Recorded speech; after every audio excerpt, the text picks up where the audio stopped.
Yun, bali kung trip nyo yung mga sneakers na mga klase ng sapatos, yung mga rubber shoes. Ayan, yung pinakita ko sa inyo kanina, yun, gaya nung mga nasa likod ko. Ayan, yung mga Vans, Converse, Nike, Adidas, mga running shoes. Yan, tapos yung mga pang winter, gaya nung mga Timberland. Yan, yung mga boots, Timberland, ganyan. Tapos yung mga pang gentleman din, yung mga pang disenteng sapatos. Yan, makikita nyo dito sa ukayan na to. Ayan yung nasa likod ko. Sa yun, sa mga ukayan dito, pero napakaraming ukayan dito. Baga, pila-pila sila dito sa may Anvers eh. Yun, kaya hindi ko na mapapakita sa inyo lahat kasi masyadong haba yung video. Tsaka pagka hindi sila sanay sa loob, gaya yung sinabi ko sa kanina sa loob, sanay namin yung mga nag-video eh. Kaya ayun, dito lang din yan sa Anvers. Pagbaba namin dito sa line 2, sa malapit sa pinagsisimba namin lagi dito sa Stock Record. Pagbaba namin dun sa istasyon na yon, kakaliwa ka lang dito sa medyo malapit lang siguro mga 2 minutes. Tapos yung una 2 minutes lang yung store na pinuntahan namin. Tapos dito sa pangalawa siguro mga sumula sa station mga 5 minutes lang. Wala akong pasok ngayon eh, baga day off ko ngayon. Kaya pero kahapon nakapag-extra ako. Pero doon pa rin sa hotel na nagawan ko na ng video. Kaya hindi ako nakakagawa ng mga video na pag-extrahan ko kasi nakagawa na ako ng video doon. Kaya hindi na ako nakagawa ng doon na video about sa pagpa-part-time ko sa ibang hotel. Pero ngayon, tayo po ngayon, buti na lang maganda yung panahon. Kasi kahapon, medyo makulimlim. Medyo makulimlim kahapon, maulan-ulan. Pero ngayon, okay na. Maganda na yung panahon ngayon. Kaya ayun, tatawid lang tayo. Hinintay lang natin dito kasi nasa stoplight tayo. Hindi naman pwede tumawid agad basta-basta. Kaya ayun. Obviously. Yun. Ito, may mga anuhan na sapatos. Ayan. Kaya yan. Ayan. Minus. Mamaya, papasukin natin dyan. Pero yung pupuntahan natin dito sa kabilang side naman. Okay.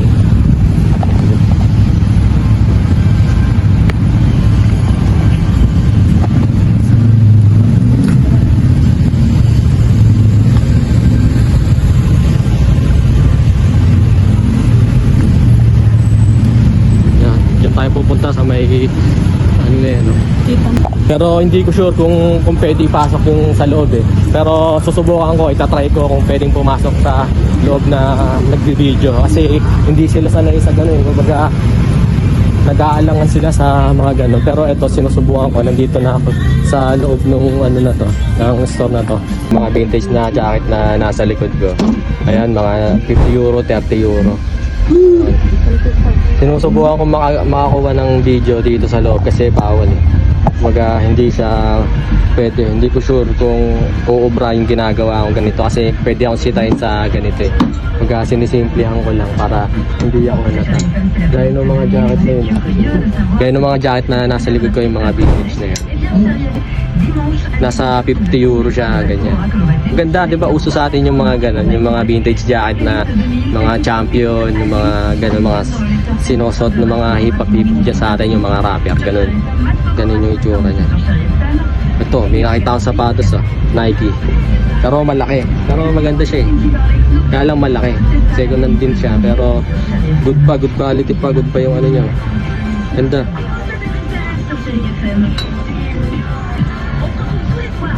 Kaya yung kasama ko nakabili din ng sapatos, bumili siya ng sapatos na running shoes, Nike naman siya. Kasi marami ditong mga bumibili talaga ng mga second hand, yung mga ukay-ukay. Marami dito kasi dito sa na to, sa lugar dito sa sa Paris, sa France. Halo-halo yung mga tao. Hindi sa nagtitipid sila, kumbaga mas practical lang sila kaya bumibili sila ng mga second hand na gamit. Ayun, yung mga ukay-ukay, marami dito kagaya nung pinakita ko sa inyo kanina. Yun, isa yun sa mga ukayan dito. Yun. Yan, kunwari hawak ko lang tong sapatos na to na tapos nakalapag lang yung telepono dyan sa harap ko tapos tsaka ako nagsasalita. Pero hindi ko sure kung naka-record dyan kasi kanina pa ako nagsasalita eh. Kaya lang hindi pala naka-record. Tapos may mga bag, kung napapansin nyo sa may likod ko, Ayun o, sa tinitignan ni Luda, may mga bag doon. Mga karamihan dito sa ano to, ito sa spot na pinuntahan namin. Ano, may mga branded yung mga nandirito. Hindi kagaya dun sa una na pinuntahan ko sa inyo. Yung talaga mga ano talaga yan. Yan.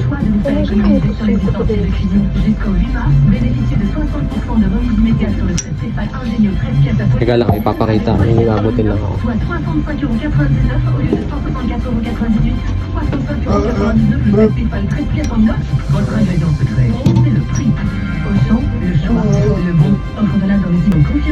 Une délicieuse journée avec le goût unique de Ricory.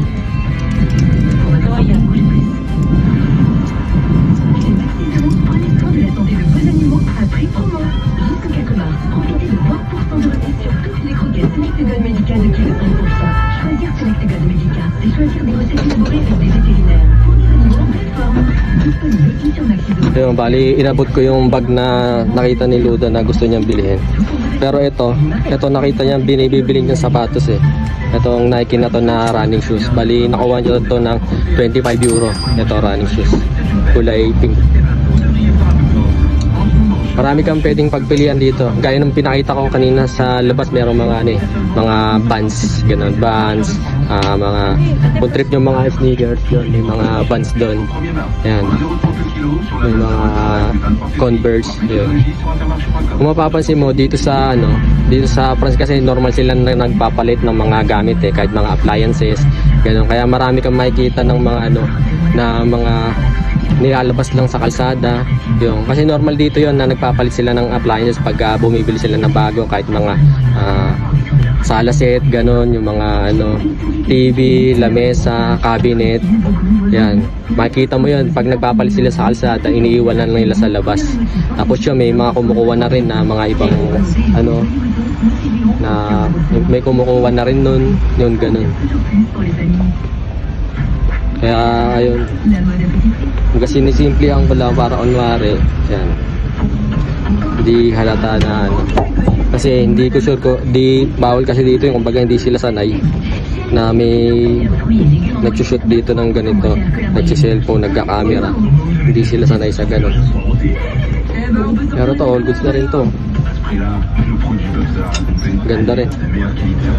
Hindi ko sure kung naririnig nyo ako kasi yun nga, kasimple ko lang ginagawa itong video kasi nga bawal, hindi sila sanay sa ganun, kaya sinusubukan ko lang, pero hindi ko mapakita buong. Ayun, bali yung kasama ko, yung kasama ko binabayaran niya na sa loob yung yung binili niya kaninang sapatos o yung bag. Ay hindi niya kinuha yung bag. Yun. Pero yung sapatos na binili niya yun.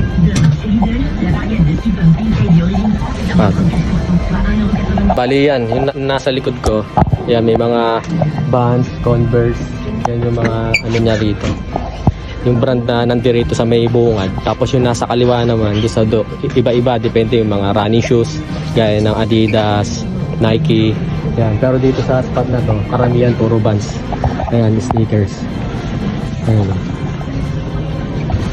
Oh, maganda rin nakuha niya, Vans to. Solid na nakuha niya ito. Bali ang presyo niya, ayun, 15 euro. Ayan, lahat yan, 15 euro. Ganda na nakuha niya.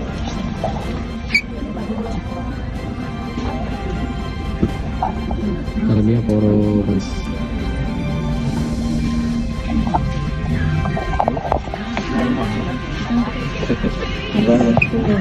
Ici? Ici, à partir de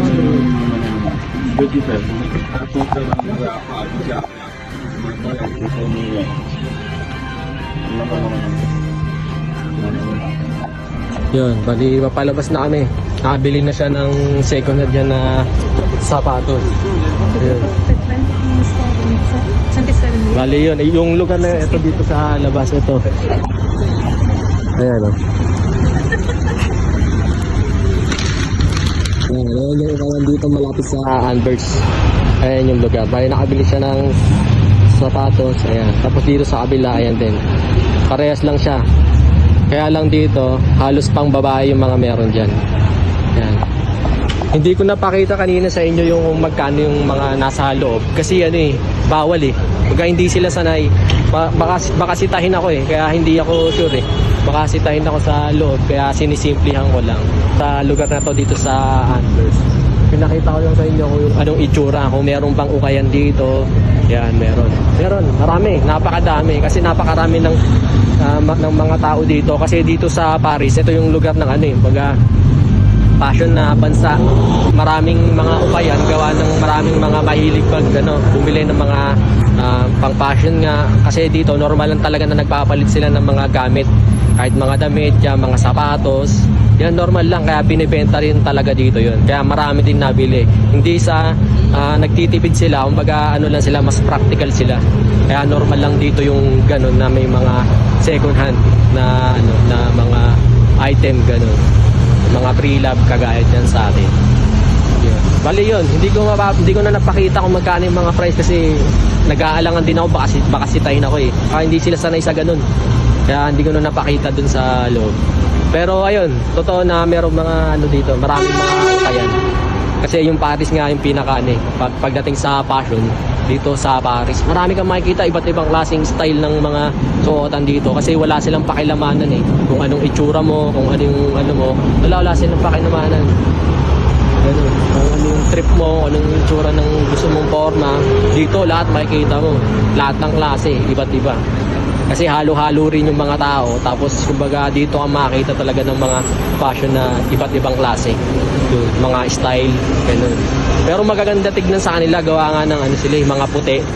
Tapos maangas tignan. Hindi gaya sa atin, pagka mga Pinoy, parang parang weird eh. Pagka nagsuot ng ganun, parang hindi ka sanay. Weird, tapos parang pagtatawanan mo, anong tsura nito, ganun. Pero dito hindi siya ganun, parang normal lang siya. Yun, nangangawit na yung kamay ko kaya nanginginig eh. Ayan, kung mapapansin nyo na nanginginig yung ko, gawa ng nangangawit na ako. Ito ko muna sa inyo dito sa paligid na to. Ayan.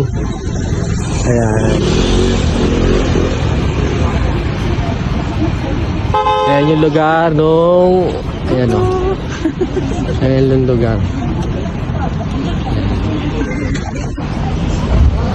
Yun, bali hanggang dito na lang. Ito yung isa sa mga ukayan dito sa Paris na pinuntahan ko. Bali pinakita ko lang sa inyo kung ano yung itsura ng mga ukayan dito, kung saan lugar dito sa Anvers. Baga sa Line 2. Marami dito, malapit lang sa Sacré-Cœur. Kung mapapasyal kayo dito sa lugar na to, malapit sa Sacré-Cœur. Dito baybayin nyo lang tong mga kalye dito. Maraming ukayan dito, magkakatabi lang, magkakatapatan lang. Ayun. Bali kung nagustuhan nyo tong video na to, baka pwedeng paki-like at subscribe na rin para pagsuporta sa mga susunod na video na gagawin ko pa. At salamat na rin sa pagtapos ng video na to dahil naniniwala ako na ang taong may pangarap hindi magpapaawat. Kaya hanggang sa susunod ulit. Salamat. Kabayan